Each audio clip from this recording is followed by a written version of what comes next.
There's the ding. All right. Welcome, everyone, to this week's edition of Military Trailblazer Office Hours. Thanks so much for taking time out of your Wednesday evening to spend it here in the spirit of community mentorship and learning. I'm your host, Dave Nava. I've been absent for a while, but I'm back in the seat. I'm a solution engineer at Salesforce and Military Trailblazer. I am ably assisted by Geraldine Hall and Dave Albright, also Military Trailblazers at Salesforce.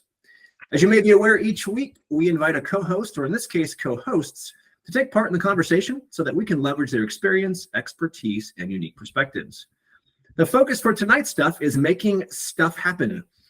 How to crush your Salesforce journey. We are joined by a co-host of 4 Salesforce professionals who have done just that. So if you are interested in how to build productive habits, the art and science of networking and branding, and how to create impact and stand out, then this is the session for you. I'm going to stop sharing my screen here and introduce our co-host panel. Give me 1 second here. All right, and it looks like, yes, Andrew is here, excellent. So I'd like to welcome and briefly introduce our co-host panel for tonight's session, Andrew Pelc, Desiree Easterling, Jacob Riesgaard, and Kaelan Moss. Andrew is the Director of Technology at MTOH Group. He's also an Air Force veteran with over a decade of experience in strategic leadership and implementation of innovative technologies. Desiree is a relations manager at Quandary Consulting Group, also a Navy veteran. She has a strong project management background and experience as a Salesforce consultant, Scrum Master, and a product owner. Jacob is the manager of implementation consultants at Neocol. He's an Air Force veteran, an SME or subject matter expert in CPQ and Revenue Cloud. And Kaelan is a self-employed marketing cloud consultant at Admin. He's a Salesforce Golden Hoodie recipient. Ask him about that if you'd like. A marketing cloud guru and a mentor for marketing enthusiasts. It is awesome to have you all co-hosting office hours with me here. I've been waiting a long time for this. Welcome. Thanks for having me. Okay. Thank you for having us. All right. Yeah, thank you. Good to see you all. Good to see you. As we always do, it would be great if each one of you could take a moment to further introduce yourselves and share your Salesforce stories. Andrew, would you like to lead us off? Yeah, of course. Hey, everyone. My name's Andrew Pelc. As David said, I was in the Air Force, air power, as I like to call it. And so I've been in the ecosystem now just over 2 years. Work over here at MTOH Group as the Director of Technology. Started off as a Salesforce system admin, and it's been one heck of a journey and ride. And I'll just quickly say, David helped me break into the ecosystem, so I got to give him some kudos and a shout out. And Kaelan's the one who actually made me interested in joining the ecosystem. So here we go, full circle with this call. So nice to meet you all. All right. Awesome. I'm Desiree Easterling. I'm actually here today because of Andy, so it's funny how things go full circle. So yes, I'm a Navy veteran, as David said. My journey was pretty, maybe not standard, but I found Salesforce through an email, and I was miserable in my job, and I just started pursuing the ecosystem. I did it isolated at first, and that is not the way to do it. Once I started connecting with others, I realized that there is an amazing community full of people who wanted to support you. So I really think the only reason I got anywhere was because of this great community. So thanks, everyone. Awesome. Thank you, Desiree. All right, Jacob or Kaelan, either one, your choice. Yeah, sure. Yeah, I've been, I was in the Air Force, did 20 years and, trying to figure out what to do with my life after that part. And Salesforce just kind of popped up.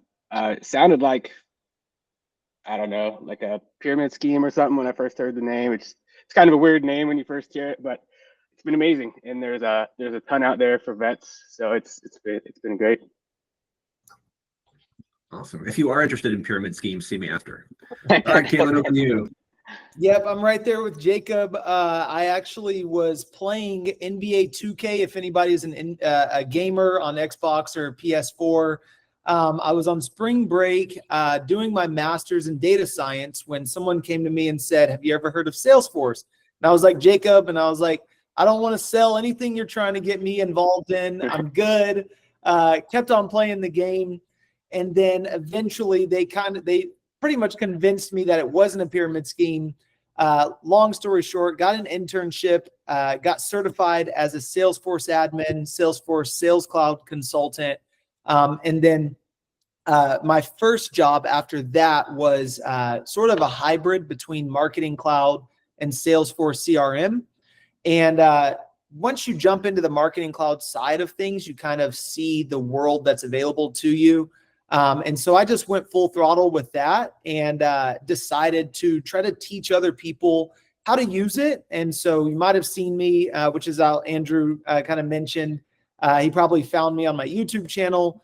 But it's like Desiree said, full circle, because Andrew actually invited me to this call here. So that's the power of the ecosystem. You give back, people give back to you. It's really, honestly, such a tight-knit community. Once you have been in it for a while, you start to see the same faces over and over.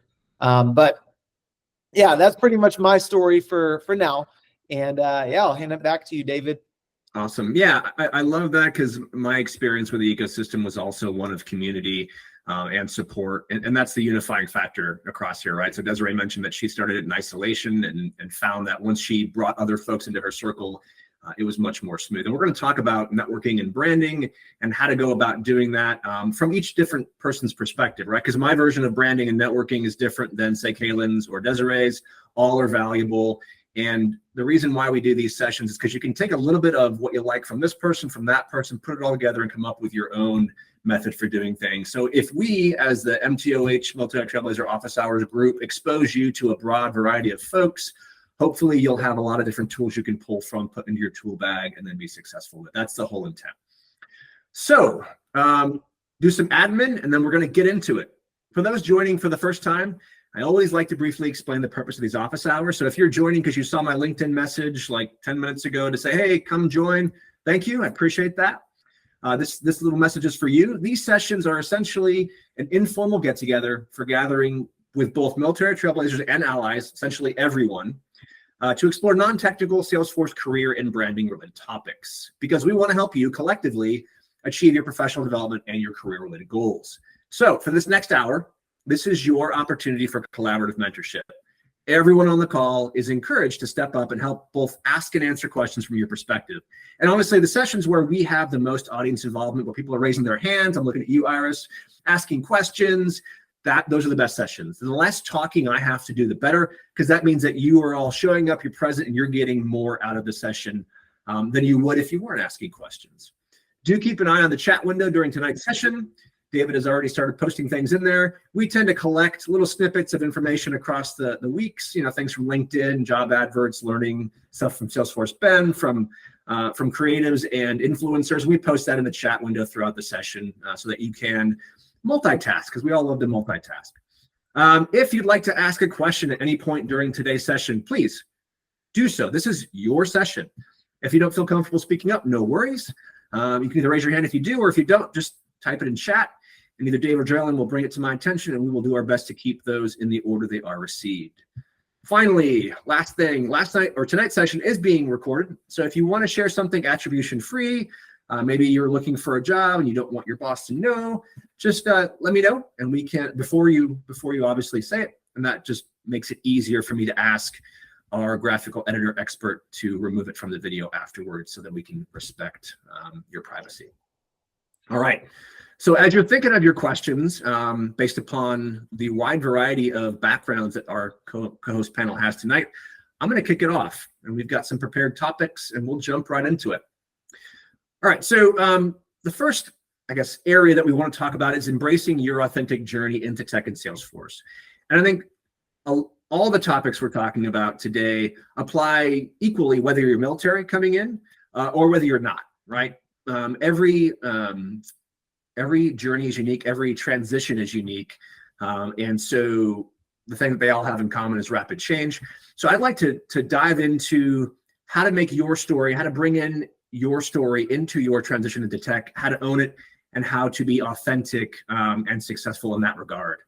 So in no particular order, any co-host panelist can jump at this question. How has embracing your unique background and your experiences shaped your journey in the Salesforce ecosystem? I'll go ahead and jump in here. Yeah.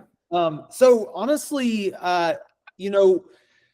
as I was coming out of college in 2017, the world was starting to be all about data. All I ever heard was data is the new oil. And, so I decided to go into a data science master's. I got my undergrad in economics, and I'd never even thought about anything related to, computers or anything like that. Like, I was an athlete my entire life. I ran track at the University of Oklahoma. And I honestly said that I would never even do anything with computers. So there's, you don't have to come from a background of doing computer science your entire life to be in the Salesforce ecosystem. That's just a little background.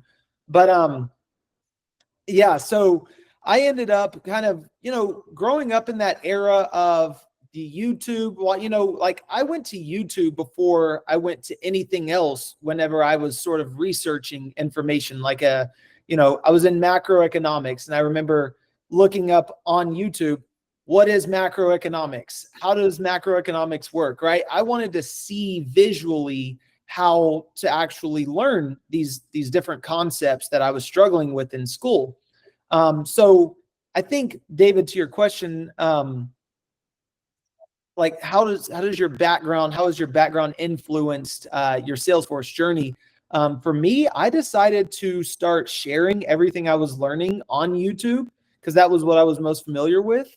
And to be honest with you, to anybody listening, I would say whether it's YouTube or it's LinkedIn or it's just, sharing your information one-on-one with another person, the more you give to people in general, or the more you give to your community and those around you, the more you'll see that life gives more back to you. You can call that karma, you can call that reaping what you sow, whatever it may be, but it is a true law of the universe. And I'm telling you, it actually works. So that's really how my sort of journey has progressed. I actually got my first Salesforce job by actually posting all of the trailheads that I was learning. So I would do a trailhead activity, and then I would go and say, hey, this is what I learned on this activity. I didn't know this, and now I went through this, and now I know this. And actually someone reached out to me, a recruiter at a company reached out and said, hey, it looks like you know what you're talking about. Would you mind coming in for a job interview? And long story short, ended up getting that job, and really haven't looked back since. I've just kept sharing since then online. And yeah, hopefully that answered your question, David. But yeah, I think sharing is caring, and it gives you way more than you could ever give to the ecosystem. Yeah, no, that's really, it's insightful, Kaelan, and that was my experience as well. So it all depends on how much runway you have as you approach your transition, as to how much time you have to give back and make a name for yourself. And obviously, the earlier you start doing it, the better. For me, I had a year prior to retiring from the military, so I used that year to do similar, to what you did, documenting my learning journey and sharing it online. And folks, like one of the common questions I get is like, well, how can I share stuff on social media when I don't know a whole lot myself? I'm like, well, if you've been in the ecosystem for one day, then you know more than someone who's not in the ecosystem at all. And as you add days to that, as you figure things out and you post it, right? These are questions that people are asking all the time. Just because it's been answered 1,000 times doesn't mean there's not someone coming in behind you that hasn't seen that answer and will benefit from what you're giving. So the very fact that you are making yourself available and you're putting content out there, people like that. It says that you're a go-getter and that you're interested in what you're doing and you're passionate about it, and it's going to pay back dividends. So great point. But I'd like to hear from the rest of the panel. What are your thoughts? Yeah, I would say for me, I came from kind of construction. I was a lineman for comm for most of my career, and then I was a first sergeant, so like HR for the last 4 years. So I had a really hard time at first trying to tie that into Salesforce and how am I going to get a job with this, So I actually just talked to as many people as I could. There's a great site called Veterati where you can go talk to people, mentors. I found Maravis, which hooked me up with a lot of people. I am not social online at all. I'm horrible at it. You guys are awesome, and I need to be more like you. But getting into the ecosystem, all the people that helped me along the way was great because they helped me tie that into it. Like the HR experience, I was talking to someone, they said that a huge part of their job is just having empathy for the customers as a consultant. You have to realize this is hard for them. They don't know what they're doing. And I was just able to tie that into, talking to airmen who were having a hard time. And being able to kind of twist that in the interview room. And I love building stuff with my hands. I love seeing, constructing whatever, a porch. Well, I can tie that into Salesforce. You build a flow that you really like, and that automation, it's a good feeling. So you just find things that you like, and then the things in Salesforce that kind of tie into that. And it took a while. It wasn't easy, but yeah. so it's just more talking to people. Yeah, no, I like that approach of using your background and things and making it relatable in the context of Salesforce as a way to explain to others and be able to share your knowledge. That's impactful. I appreciate that. And something else that you touched on, right, is the fact that not all of us are social. Like I am not an extrovert. I portray one on these office hours. But like I always, whenever I have to exert myself, which is essentially talking to other people, I leave that session tired, right? And I may have had a great time, but I only have so much I can do that before I get to a point where I need a break. And that's classic introvert behavior. But the point is that there's a spot for everybody in the ecosystem. We had a session on introverts, and they are no less successful in owning their unique strengths as introverts and presenting those in the ecosystem, both in the community, to customers, internally at their work site, because that's the kind of place that we live and work. So great point. Desiree, Andrew, what about you? Des, you want to go? No, you go, Andy. I'll wrap it up. All right, sounds good. Yeah, so what I like to always tell people is, don't think too much about your technical skills, because everyone's always like, well, what am I supposed to do?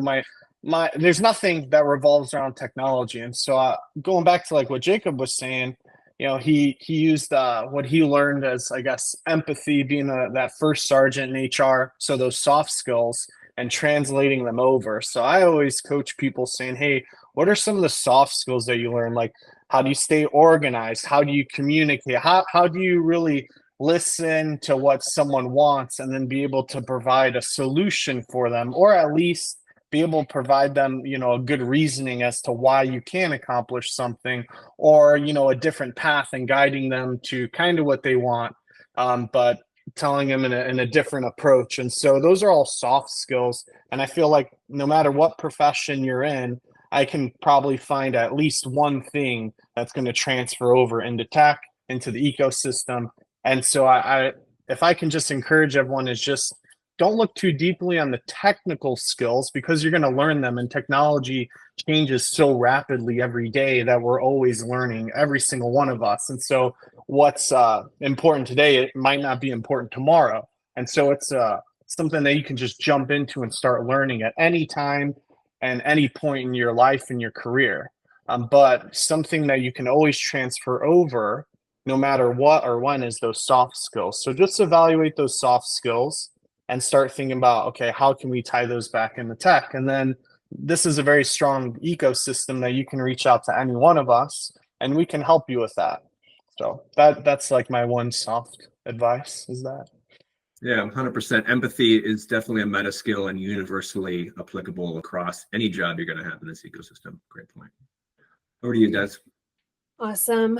No, I feel like the soft skill piece, Andrew coached me on that pretty early in my journey. And it kind of gave me a lot of confidence as well, because I remember thinking, well, how am I going to share what I'm learning? What value can I create for people? I was an equine therapist a year before, I got into Salesforce, and then I was a project manager, and I wasn't quite seeing the hard skills yet, but then the soft skills come into play. And then I also had a conversation with somebody else within the community who had shared that, you're only, if all you have to do is be one step ahead of somebody else, and your way of understanding it and teaching it could help somebody. Just because somebody shared it or 100 people have shared how to do this one thing doesn't mean they've shared how to do it in the same way that somebody else learns or thinks. So I think that there's a lot of value in the community and leaning into it. My only regret was not leaning in sooner, because I was afraid, like you said, David. I felt like I don't want to post online, and I didn't have the social energy at first. But as soon as I started giving into that, putting my energy into the community, I got so much back out of it. So hopefully that answers the question. And as you learn, what hits and what doesn't hit from a social media perspective, you can obviously update and change and iterate over what you're providing. And it's a learning process. When I first started, I had a few likes. And by the time, I was getting ready to retire, I had a huge response to my final post as a military member. And so over the course of that year, tons of learning, but you can't learn if you don't start. So you just have to put yourself out there, have the courage to get started and go for it and pivot as you see fit. All right, speaking of pivots, we're going to pivot topics here. And so consistency, right? One of those, I think it's a meta skill, certainly a soft skill, the ability to essentially develop habits in learning, skill development, and career progression over time, and maintain those such that you're able to take advantage of the fruits that are born. So, in the context of social media, right? That's one great example of how you're not going to get anywhere with, a post here, a post there. It's posting 2 or 3 times a week, every week, over a period of weeks and months, that you'll actually see the results. And that's consistency, right? It takes patience, it takes routine, it takes habit. So I want to dive into that with a few questions. First one, what daily or weekly habits have been crucial to your specific success in Salesforce?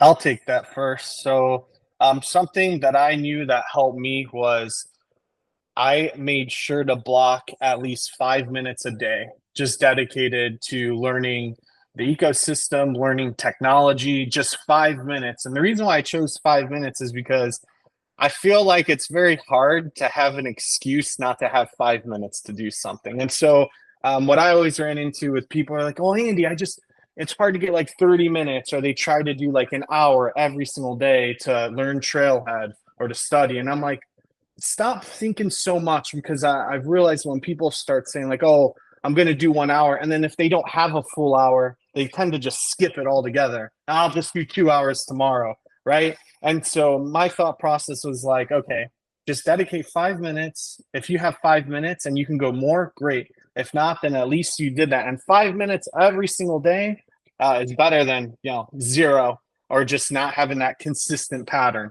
right? So then that way I know it's going to be a daily habit, always doing that. And so now with my new role, what I do is I block off time in the morning, and I'm learning all about different types of technology. So I block off some time, I do some reading, and then I share it to the team.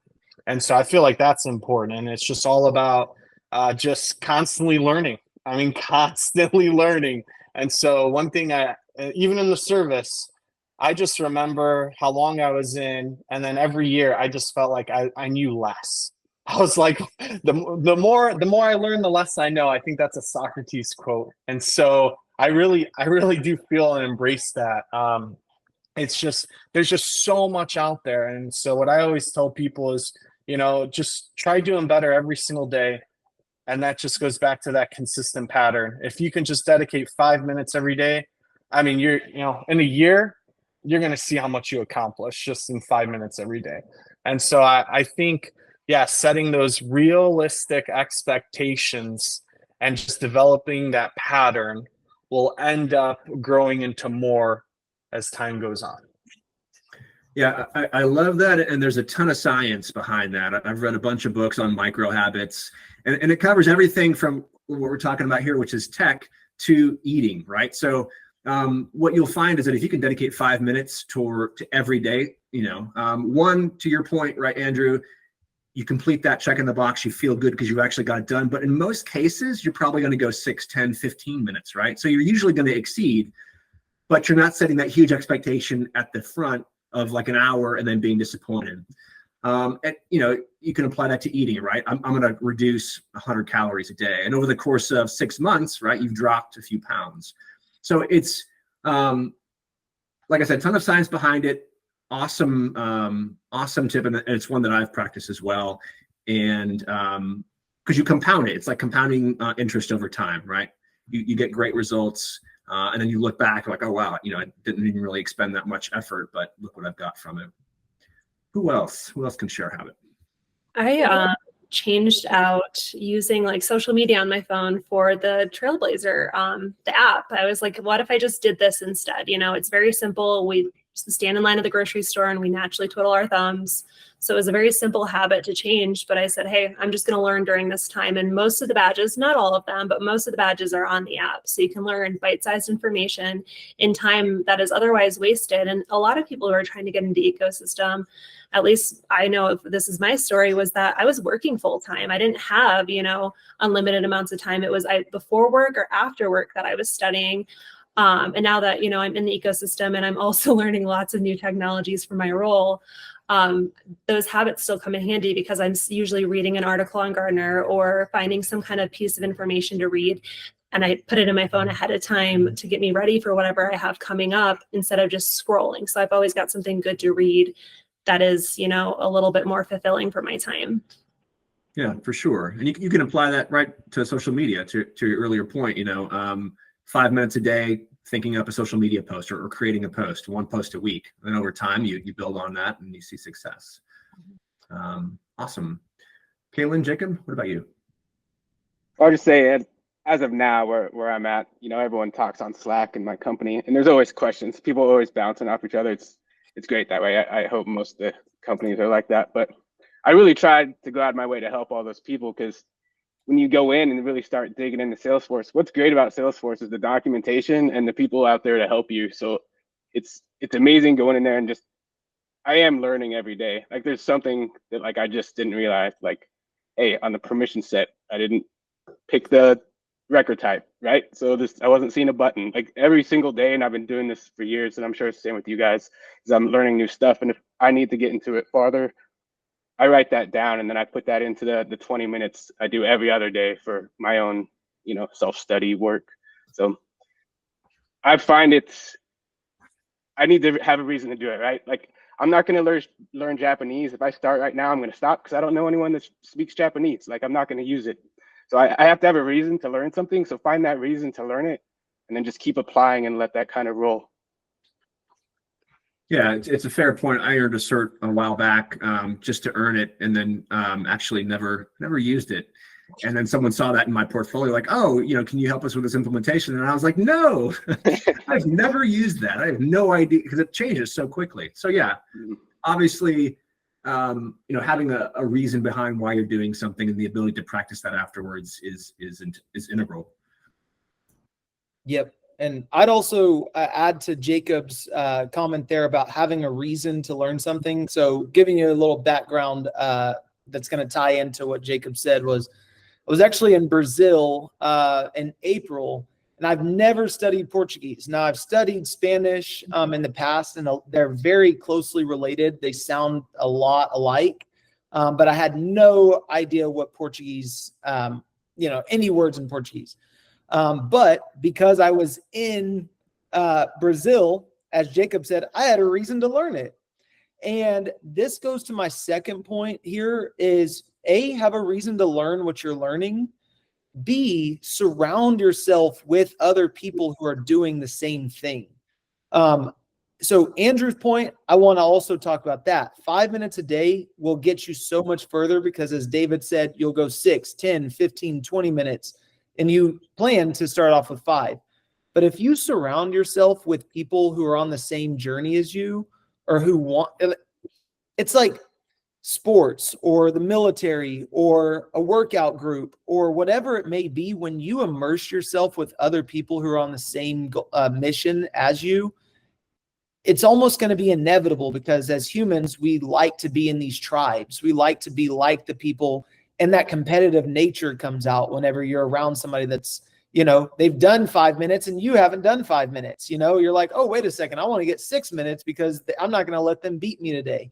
So I would say number one, first and foremost, from my perspective, is surround yourself around even 1 or 2 people who have the same mission as you, whether that means you get in a group chat with them, if you're need to get in a Slack chat, if you want to get onto a phone call with them every day, whatever you have to do, I highly, highly recommend your habits and your consistency they're going to compound over time if you have people to do it with. I think that's the big domino effect right there, because I've seen a lot of people quit on their goals, even the 5-minute rule, including myself. I did that with guitar for 6 months, and then I just stopped because, as Jacob said, I didn't really have a reason, but I also didn't have a community to stick to it. So I would say highly, highly recommend find a community to join in that journey with. Yeah, and to your point, right, checking in on folks and doing kind of those buddy checks to make sure that you're holding them accountable and yourself accountable. Huge. I love that. All right. Well, we're going to take a little break here and do a group photo if you'd like. So totally optional. If you want to unmute your video, feel free to do so. If you want to stay in your pajamas and have your video on mute, that's cool too. No big deal. I'll give you a second to get set up, and then I will snap a photo. Unlike Dave, I'll have my mouth closed. I might as well just open it right now like an idiot. All right. I'll grab my software here. Give you a count of 3, 3, 2, 1. All right.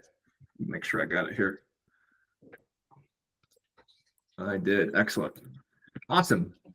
Well, let's go. Steve, you would be yawning too if you were sitting PSS Cloud right now. Okay. Right. How's that going? Well, I got my Omni Studio consultant a couple of months ago, and I just got thrown on a PSS Cloud project, and it's not great.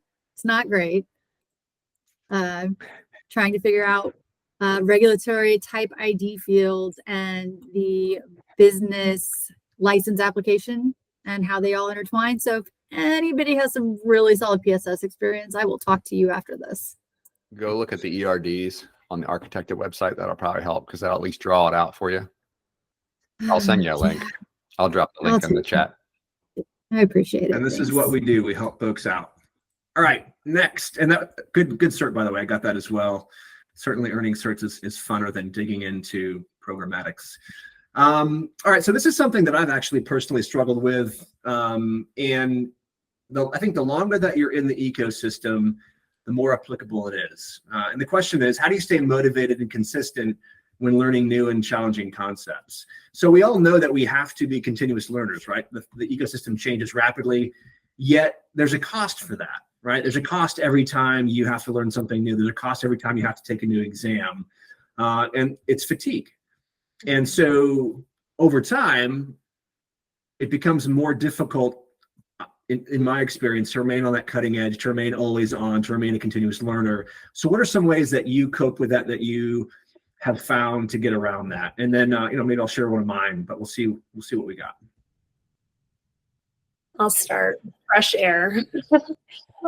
Planning in sketch. So going back to habits from earlier, knowing that I have to stay up to speed, knowing that there's always something new to learn in technology and there's always going to be something new to learn, and scheduling that into my day or a couple times a week that are just specific to learning something new that's applicable to, emerging technology or a new feature that is going to impact all of my clients and I have to figure it out tomorrow.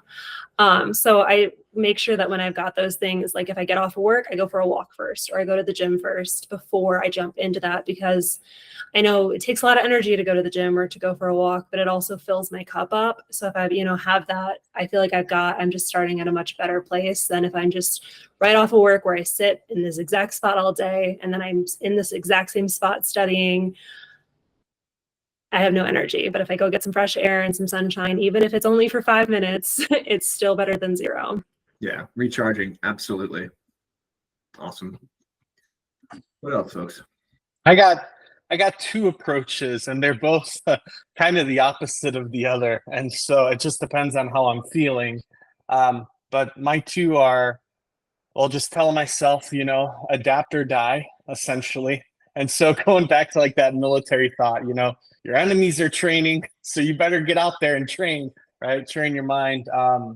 And this is more just competitive nature. So it's okay, how much do you want in your professional career and how much are you willing to give, right? And so just knowing, okay, other people are working right now and you're not. So that's my first approach, is kind of just almost suck it up and keep going. But the second approach, also the opposite now, is saying, hey,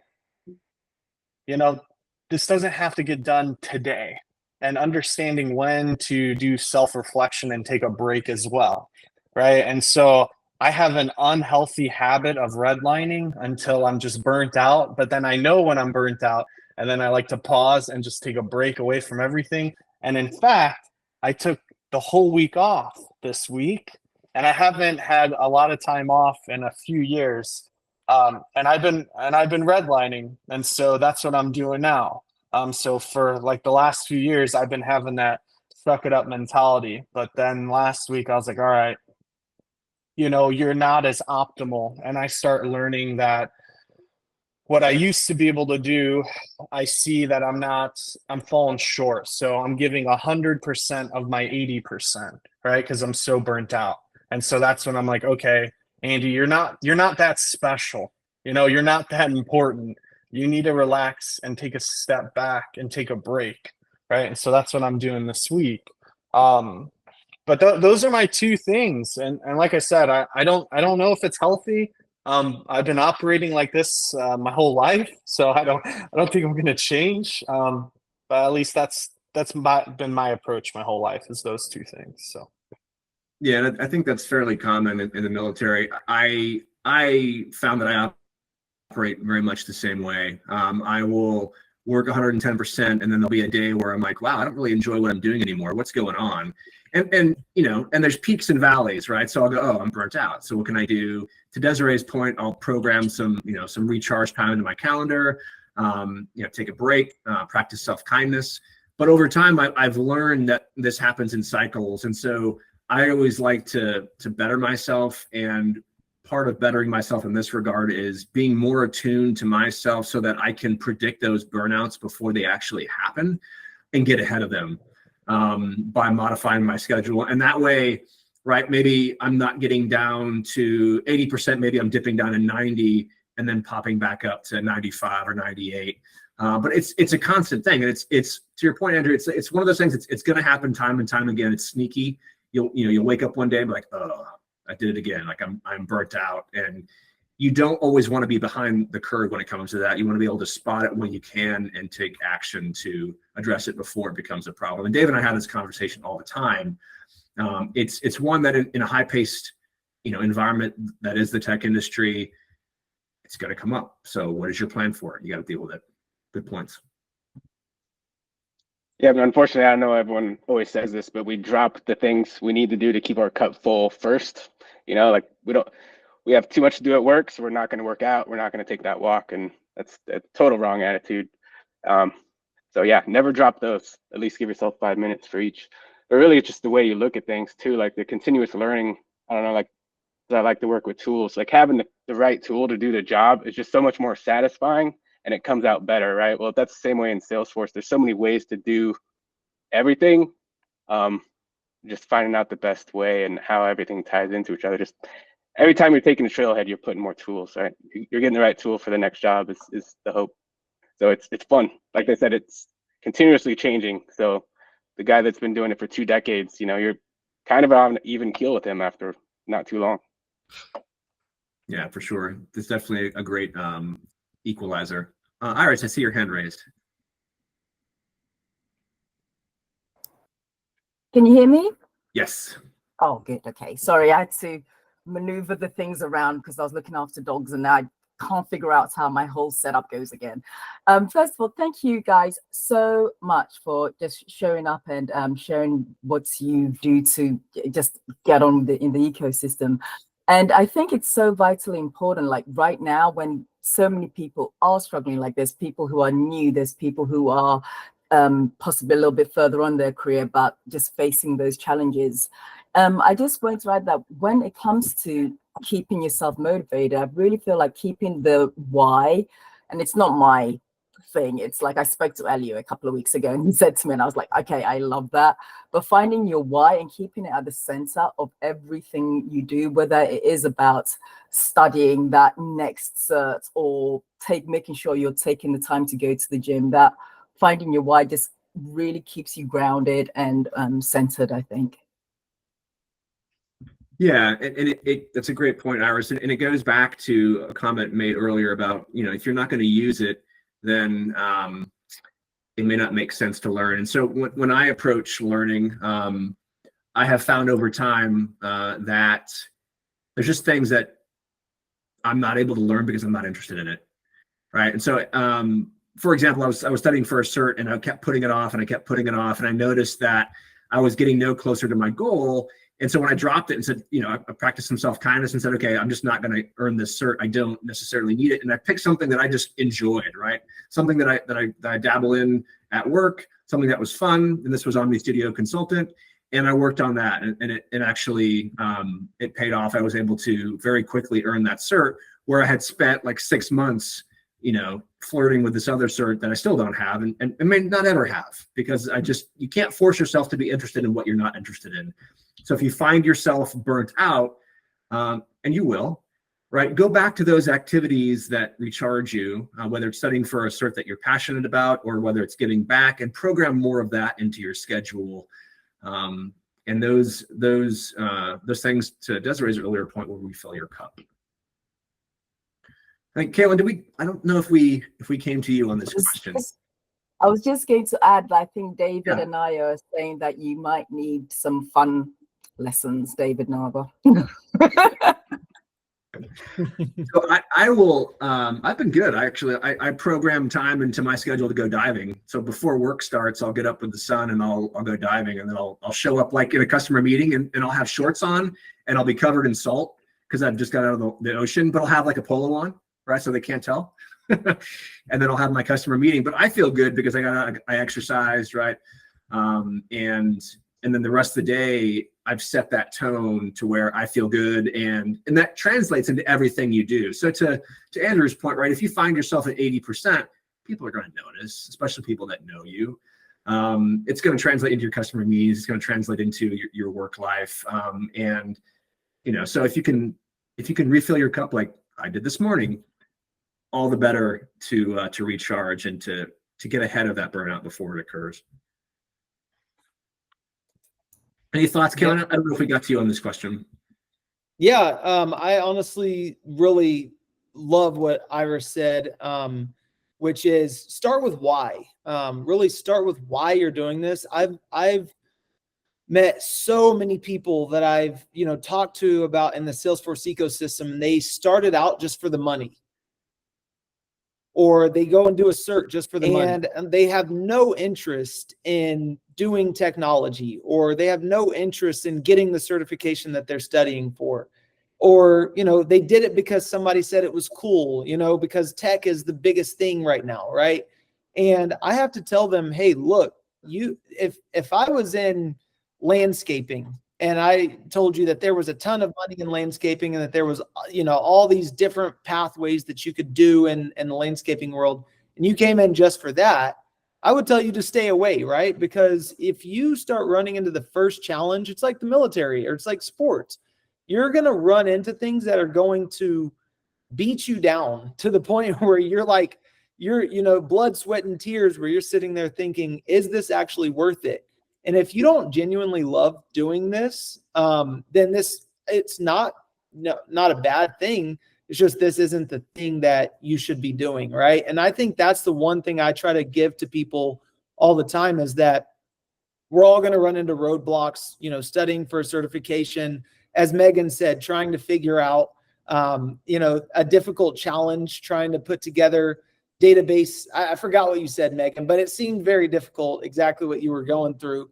But if you go through something like that, where it's literally, so frustrating that you just feel like giving up, then you either love what you do and you're going to keep going in spite of that, or you don't really love it that much and you're going to say, you know what, this just isn't really for me, right? And so I really don't have like a, here's what you need to go do, besides what Jacob and Desiree said, which is, get out, set some time, go to the gym, give yourself some time to meditate, give yourself some time to let your mind relax.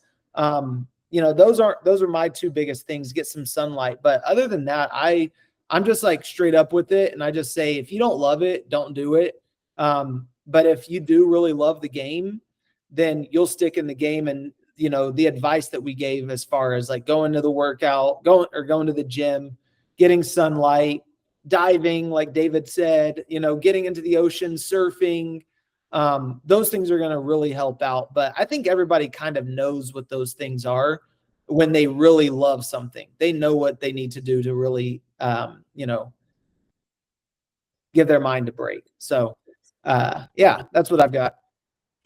No, I appreciate that. And I would just sum it up and close out this topic to say you have to continually reevaluate your state of being throughout your career, not just when you switch to a different role or when you jump on a different project.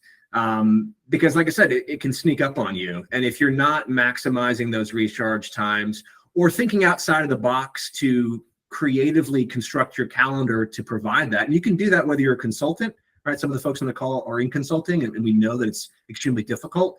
And your ability to say, own your schedule is less flexible than it would be for me, who's a solution engineer, who I don't have things in production that may or may not be breaking on a weekend, right?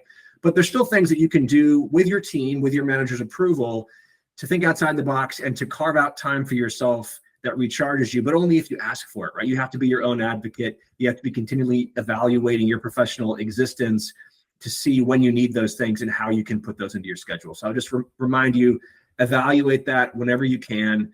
Don't let it sneak up on you. We're going to pivot again to a different topic. We've got about 14 minutes left, so a couple more topics. And then I want to end with some general guidance from our co-host panel. One of the first questions that I get asked, and this is everyone's going to kind of nod their head and chuckle and go, yep.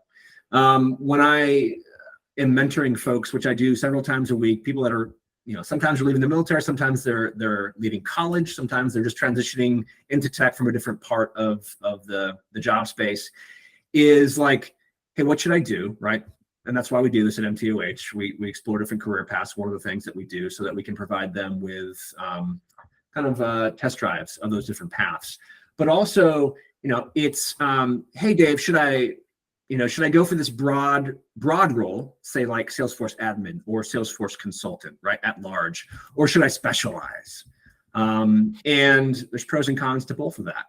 So in today's job market, specialization can be an extremely powerful tool, but you have to be careful with it, right? It's a risk-based decision, because if you over-specialize and then that becomes out of favor, then you have a highly specialized set of skills that no one needs to use. So I would ask each of you, how did you identify your particular niche within the Salesforce ecosystem, whether it's specialized or not, and what impact has that niche had upon your career growth? That space that you occupy, how has that impacted your professional development?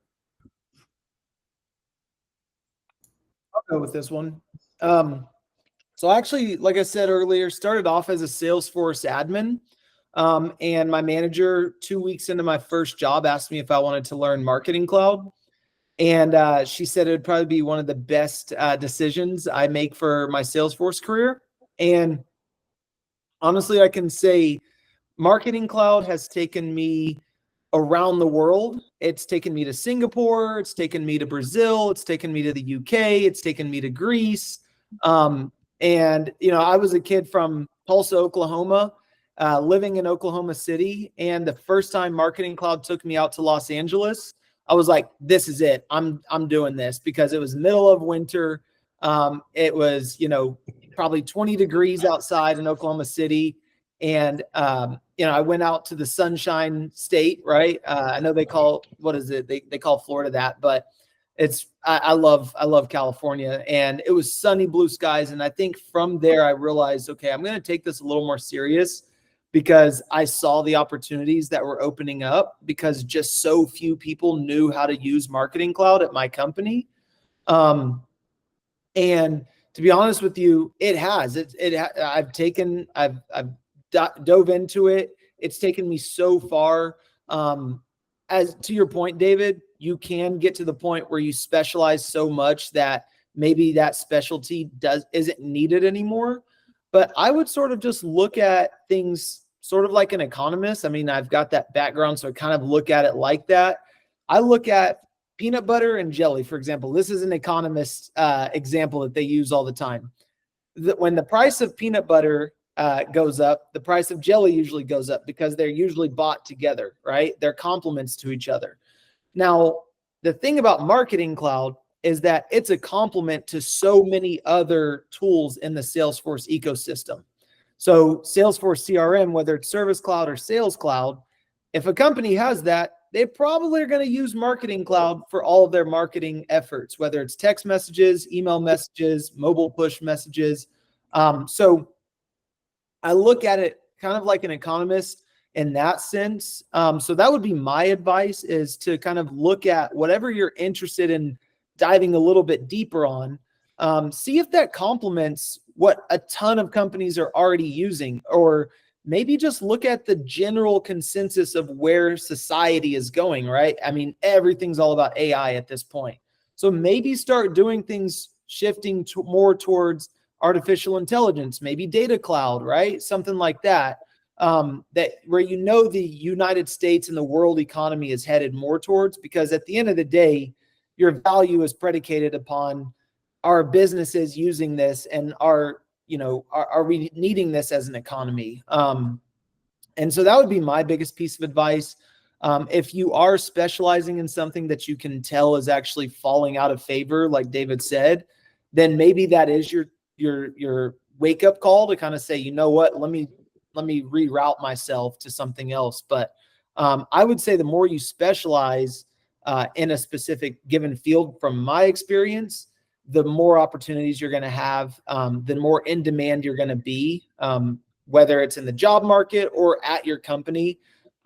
So that's just been my experience. Hopefully that helps somebody. You had me at peanut butter, Kaelan. Full attention. No, I think the theme there was spot the gap, right? Look what's missing. Yep. Either internally, your boss was good about saying, "Hey, we need this." Hint, hint.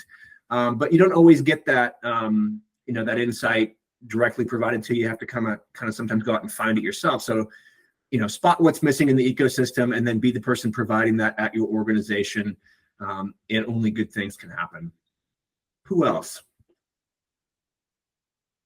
Yeah, I kind of went the specialization route when I decided to come into Salesforce, and I talked to a couple different people that had already, were in the ecosystem, and they had said that CPQ and billing were pretty hot at the time, and they wasn't much out there for certs, not much to learn. So I just kind of was like, that's what I'm going to do. If I can get this cert, then I have something to show I'm different, right? That's stand out. So that's what I did, and then I got a job just off that cert, so it kind of worked. But everything does change, right? Now we're going towards RLM, and that might CPQ and stuff's kind of going away. So you never know exactly where the environment's at. So I guess just ask people, right, that are already there if you are worried about it. But it worked for me because it gave me focus. Salesforce does have a lot of different avenues to go to, and if you can't focus and kind of move towards it, you might get lost. So yeah, definitely ask other people if that's the spot you're in. Yeah, great point, Jacob. And also be willing to pivot and recognize when it's time to pivot, to your point. Iris, question or comment?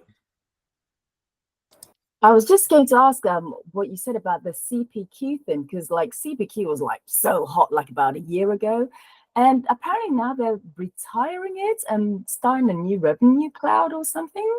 Could you divulge a bit more for us? Oh, I don't know a ton on it. I just know that they're going more towards what do they call it? RLM, Revenue Lifecycle Management System. So it looks good. It actually looks like it's going to be a lot easier to work with. But yeah, I haven't gotten my hands in it too much. That's my new focus, to grab as much info on that as I can. We may be tapping you up in a little bit, Jacob. Awesome. Andrew, Desiree? Yeah, I mean, David and Iris, I know you engaged with me since the beginning of my journey in the ecosystem. And so for me, I've always been like this, I don't know, since a little kid. I love being very strategic, mapping out things, And so when I got into the ecosystem, I loved leveraging technology to solve business issues, right? That's what I like to do. And so what I like to do, and especially at my level, because I'm at a senior level in our org, and so I'm not in the weeds and I'm not building anything, but I'm always reading and evaluating and listening to issues that we have in our organization, or understanding processes so that we can leverage technology to create efficiency. So creating automations, right? I mean, you have no idea how many times I mean, this probably happens with all of you. You know, we have people, just because a red box isn't popping up doesn't mean that you don't have an issue with your system or you're not doing it in a more efficient manner. And so I'm always having these conversations, and you won't believe how many times I see people like doing double data entry. And I'm like, why are you doing that? We can automate that for you, right? And so, yeah, I feel like I started as an admin, and I was like, man, how can I get into a more strategic position?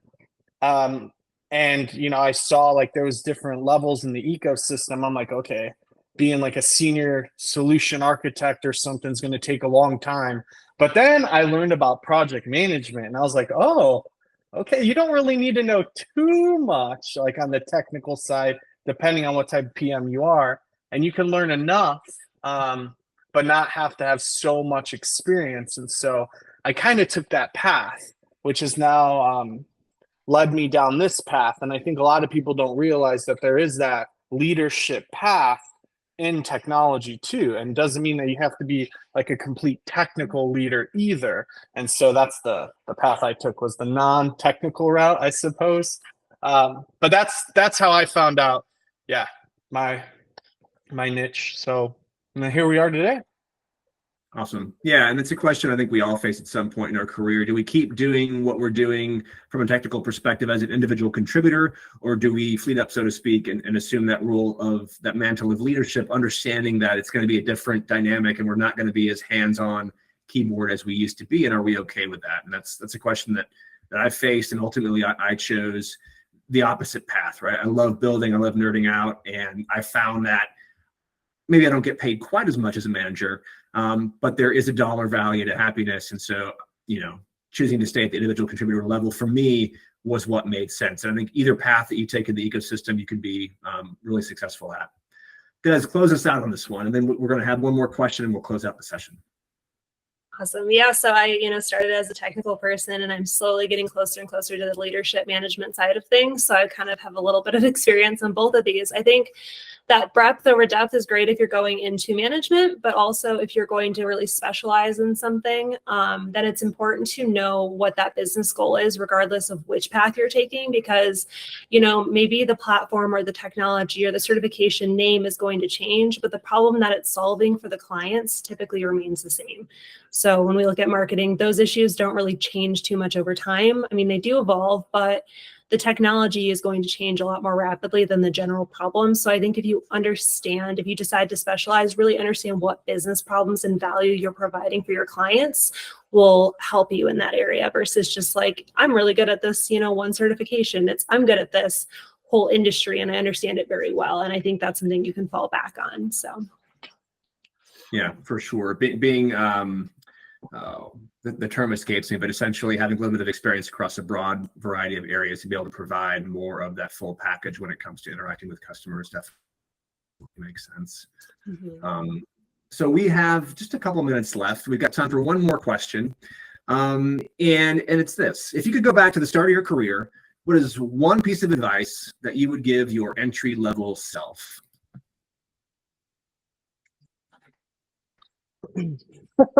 I mean, that's yeah. I mean, I'll just say I'll definitely say this.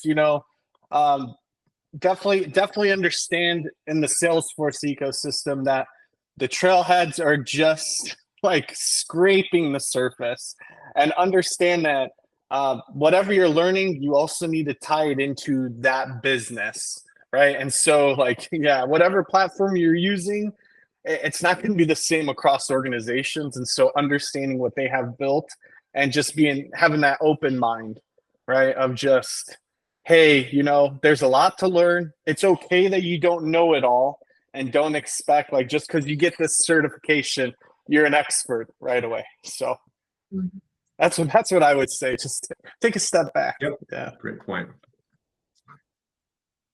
Who else?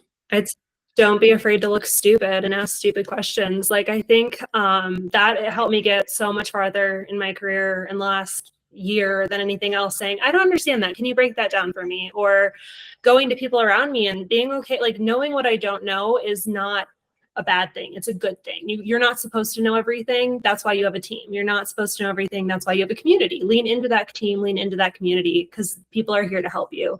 If you try to do it on your own, you are just sabotaging yourself. Yep. And no matter how senior you are, no matter how long you've been in the ecosystem, you're going to have questions. And it's the folks that ask those questions that are the most successful. They're not outing themselves because they don't know what they're doing. They're trying to refine their knowledge and provide better service to their team or their customer, so that everyone always respects that. Kaelan or Jacob? Oh, Yeah. I wish I would track, and I started to just track all the issues I've had and then the solutions as I went along. You'd be surprised the amount of times you'll be like, I know I've seen this before, and what did I do to fix this? And I wish I had that backlog there. So yes, keep a journal. Yep. David and I do that in Salesforce. We created an app because we found that we were solving the same things a lot, and we were like, how do we get chat, to work with flow and community? And so we write articles now, knowledge articles with those solutions, and then they're searchable, and it's in our own little org that we can share. So excellent point. And that's a great tip. Kaelan, close us out. Yep, I'd say the same thing. Once you do that, you start to systemize your workflow. You start to systemize your life, really, because we spend most of our day working, right? So if you can systemize your work, then you've systemized pretty much most of your day. And I think that's the key is, thinking about your work as, you want to improve, right? You want to be improving. That it doesn't mean that it doesn't always just mean you're just studying for a new certification, right? Improving means you're refining your processes. Maybe you built a flow, maybe you built an automation or a journey in Marketing Cloud. You want to figure out, okay, how did I actually do this? What code did I write? And how did I actually complete this task? And to your point, David, I've been doing the same thing for the past 2 years now, just writing on my blog all the lessons that I've been learning each week. And that really, more than anything, has helped me systemize exactly what I've been doing. That way I can go back and other people can look at it and say, this is how he did it. This is how I should at least use it as a framework. So Jacob and David, I definitely agree. And Desiree, to your point too, definitely be okay with asking questions. It's not, if you have the question, I guarantee you somebody else has the same question as well. And they think they're going to look stupid by asking it. So that's what I've got. Yeah, that's all I've got. No, great point. Great closeout. It is, ultimately it's about conserving time, right? We only have so many hours in the day. So if you can provide ways to do things quicker, whether it's favorites, whether it's superbly organized Google Drives or OneCloud Drives, whether it's having an app that you store knowledge articles with so you don't have to look up how to build that flow over and over again. And then I would say evaluate that over time, because as your work changes, as you maybe rise into a leadership role or you slide into a separate functional role, your systems on how you process information will change. I know when I changed from consulting to solution engineering, I had to throw away everything I knew about organization and start completely over, because there's a lot of parallels there, but it's a dramatically different job. And what I was doing, my system for organization as a consultant, while it was great for consulting, not good for solution engineering. So I redesigned it, much happier. That is all the time we have tonight, folks. Before we do close, I would like to thank all of you for attending tonight. Appreciate it. As well as Andrew, Desiree, Jacob, and Kaelan for co-hosting tonight's session, spending your time with us and providing some awesome guidance to our audience and to our extended audience on YouTube. Thanks so much. Hope to see you here in a couple of weeks. Be safe. Thanks, Thanks, Phil. Thank you all. Thank you. Thanks, Bye. David. See y'all.